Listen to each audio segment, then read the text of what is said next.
Anies jadi pembicara di Bloomberg News, berbagi pengalaman pimpin Jakarta hadapi perubahan iklim. Itu ada spekulasi apakah berakhirnya masa jabatan Mas Anies sebagai gubernur akan membuat Mas Anies kehilangan panggung minimal jelang 2024. Tidak setiap orang memiliki kemampuan berbahasa yang baik. Anies punya kemampuan, makanya kata Ahok, orang yang pintar omong memimpin Jakarta. Ya, saya pernah juga melihat kemampuan berbahasa Inggris Ahok, ya jauh lah dengan Anies. Kita tahu lah, Pak Anies ini disudutkan dengan narasi-narasi yang dikembangkan mereka sebenarnya adalah karena kebencian kepada Pak Anies Baswedan yang tidak beralasan. Kenapa begitu? Karena Pak Anies ternyata orang pintar, teman-teman. Pintar mengelola pemerintahan selama menjadi gubernur dan pintar juga berdialog, berkomunikasi dengan pihak eksternal, pihak luar negeri.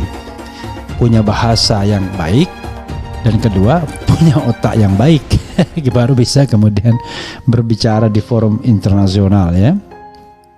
Kalau berbahasa Indonesia ya beda lah. Dia cuma punya prestasi demi prestasi. Nggak usah takut terhadap Anies. Biasa-biasa saja. Toh tim survei yang lain-lain juga sudah melakukan langkah-langkah bagaimana agar Anies itu terdegradasi dengan mengotak-atik angka. Jakarta ini sudah sangat luar biasa pertumbuhannya. Dia sudah menjadi megapolitan, bukan metropolitan lagi.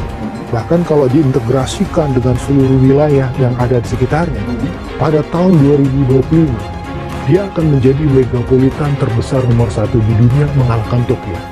Bahasa is not only the way, ya kan,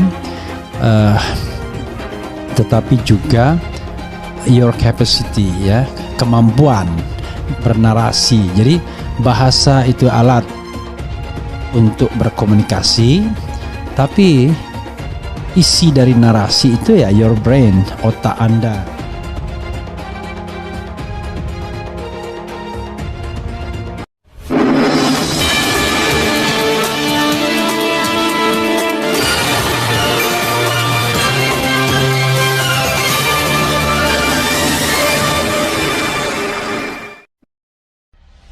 Mantan Gubernur DKI Jakarta periode 2017 sampai 2022 Anies Baswedan menjadi pembicara dalam acara Bloomberg News Summit yang merupakan salah satu side event di G20 dan B20 Nusa Dua Bali pada Sabtu 12 November 2022.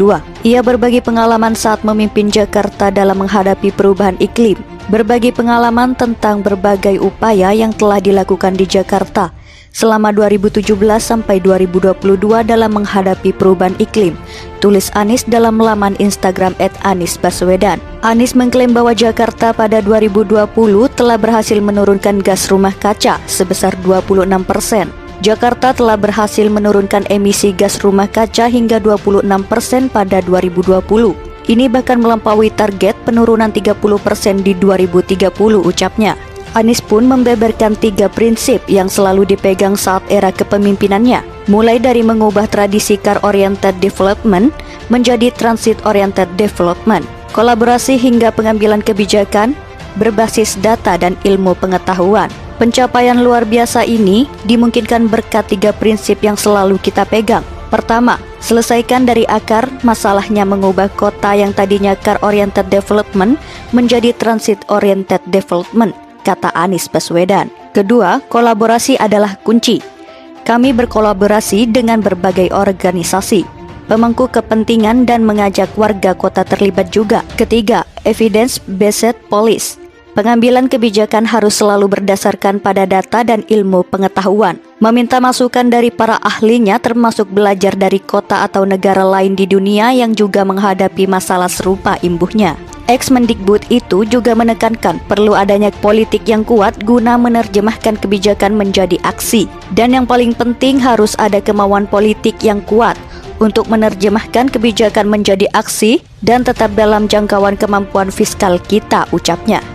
Lebih lanjut, Anies mengatakan presidensi G20 memiliki peran dalam menentukan dalam upaya menghadapi krisis iklim.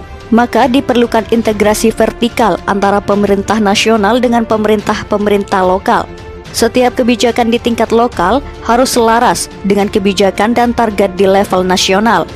Sabtu, mantan Gubernur DKI Jakarta periode 2017 sampai 2022 Anies Baswedan menjadi pembicara dalam acara Bloomberg News Summit yang merupakan salah satu side event di G20 dan B20 Nusa Dua Bali pada Sabtu 12 November 2022. Ia berbagi pengalaman saat memimpin Jakarta dalam menghadapi perubahan iklim, berbagi pengalaman tentang berbagai upaya yang telah dilakukan di Jakarta selama 2017 sampai 2022 dalam menghadapi perubahan iklim, tulis Anies dalam laman Instagram @AniesBaswedan. Anies mengklaim bahwa Jakarta pada 2020 telah berhasil menurunkan gas rumah kaca sebesar 26%. Jakarta telah berhasil menurunkan emisi gas rumah kaca hingga 26% pada 2020. Ini bahkan melampaui target penurunan 30% di 2030, ucapnya. Anies pun membeberkan 3 prinsip yang selalu dipegang saat era kepemimpinannya, mulai dari mengubah tradisi car-oriented development menjadi transit-oriented development, kolaborasi hingga pengambilan kebijakan berbasis data dan ilmu pengetahuan. Pencapaian luar biasa ini dimungkinkan berkat 3 prinsip yang selalu kita pegang. Pertama, selesaikan dari akar masalahnya mengubah kota yang tadinya car-oriented development menjadi transit-oriented development, kata Anies Baswedan. Kedua, kolaborasi adalah kunci. Kami berkolaborasi dengan berbagai organisasi, pemangku kepentingan dan mengajak warga kota terlibat juga. Ketiga, evidence-based policy. Pengambilan kebijakan harus selalu berdasarkan pada data dan ilmu pengetahuan. Meminta masukan dari para ahlinya termasuk belajar dari kota atau negara lain di dunia yang juga menghadapi masalah serupa, imbuhnya.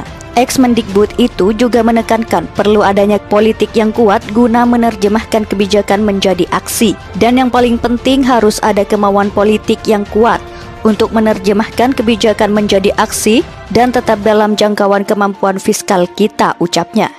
Lebih lanjut, Anies mengatakan presidensi G20 memiliki peran dalam menentukan dalam upaya menghadapi krisis iklim. Maka diperlukan integrasi vertikal antara pemerintah nasional dengan pemerintah lokal. Setiap kebijakan di tingkat lokal harus selaras dengan kebijakan dan target di level nasional, tuturnya.